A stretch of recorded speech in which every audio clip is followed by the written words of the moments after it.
Hi സുഹൃത്തുക്കളെ, ഇന്ന് കാവത്ത് ചാക്കിൽ എങ്ങനെ നടാം അതിനെ പറ്റിയുള്ള ഒരു വീഡിയോ ആണ്. ഇത് വെണ്ണീറാണ്.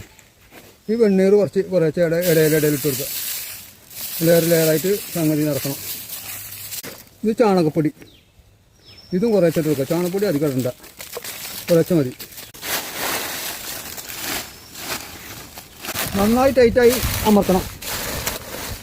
നല്ല ടൈറ്റാക്കണം അമർത്തിയിട്ട്. എന്നിട്ട് അതിൽ കിഴങ്ങൂച്ചിടാവുള്ളൂ. നമുക്ക് ഇനി കിഴങ്ങാണ്. നമുക്ക് ചാക്കിൽ നടലാണ് ഏറ്റവും നല്ലത്. കാരണം വിളവെടുക്കാനും അതേപോലെ തന്നെ ഈ മുള്ളംപന്നി മറ്റു പന്നികളുടെ ശല്യങ്ങൾ കുറയും ചെയ്യും. താഴത്താണെങ്കിൽ ഇതൊക്കെ മുള്ളംപന്നിയും മറ്റുള്ളതൊക്കെ നശിപ്പിച്ച് അത് നമുക്ക് നഷ്ടപ്പെട്ടു പോയി ചെയ്യുക. ചാക്കിലാണെങ്കിൽ അങ്ങനെ നഷ്ടപ്പെട്ടു പോകണില്ല. എൻ്റെ ഒരു അനുഭവമാണ് ഞാൻ പറയുന്നത്. അപ്പോൾ ചാക്കിൽ ആദ്യമായിട്ട് നമ്മൾ ചെയ്യേണ്ടത് കരിയിലകൾ നിറക്കണം. കരിയില കുറേശ്ശെ നിറച്ച് അതിൻ്റെ ഇടയിൽ നമ്മൾ ചില വെണ്ണൂറും അല്പം ചാണകപ്പൊടി കൂടുതൽ ഇടരുത്. വെണ്ണൂറ് കൂടിയാലും കുഴപ്പമില്ല. അതിട്ടിങ്ങനെ നമ്മൾ പുട്ട് ഉണ്ടാക്കും പോലെ ഇങ്ങനെ അടക്കടക്കായിട്ട് ഇങ്ങനെ കരിയില നമ്മളിങ്ങനെ ലെയറായിട്ട് അടക്കി വരണം. എന്നിട്ട് അതിൻ്റെ മുകളിലാണ് നമ്മൾ ഈ കാവത്ത് കുഴിച്ചിടുന്നത്.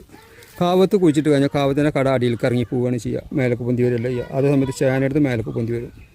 ഇനി ഇത് നമ്മൾ കുറച്ച് അല്പം മണ്ണിട്ട് മൂടി വീണ്ടും കരിയിലയോ അല്ലെങ്കിൽ വൈക്കോലോ ഇട്ട് അല്പം മണ്ണിട്ട് മൂടുക.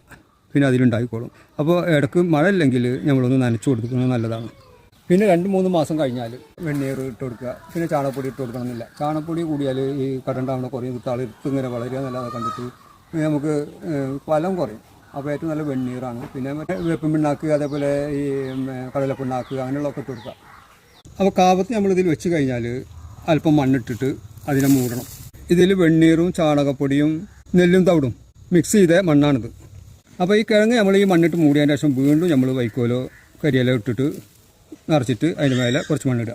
മുകൾ ഭാഗത്ത് ഞാൻ വൈക്കോലാണ് ഉപയോഗിക്കാറ്, അടിയിലൊക്കെ കരിയില. ആദ്യം തന്നെ നമ്മൾ കരിയില ചാക്കിൽ ഫുള്ളാക്കി നിറക്കണം. പിന്നെ മഴ പെയ്യാൻ തുടങ്ങിക്കഴിഞ്ഞാൽ ഈ കരിയില ദ്രവിച്ച് താഴത്തേക്ക് ഇറങ്ങും. അപ്പോഴും വീണ്ടും കരിയിലയും മണ്ണിട്ട് ചാക്ക് നിറക്കണം.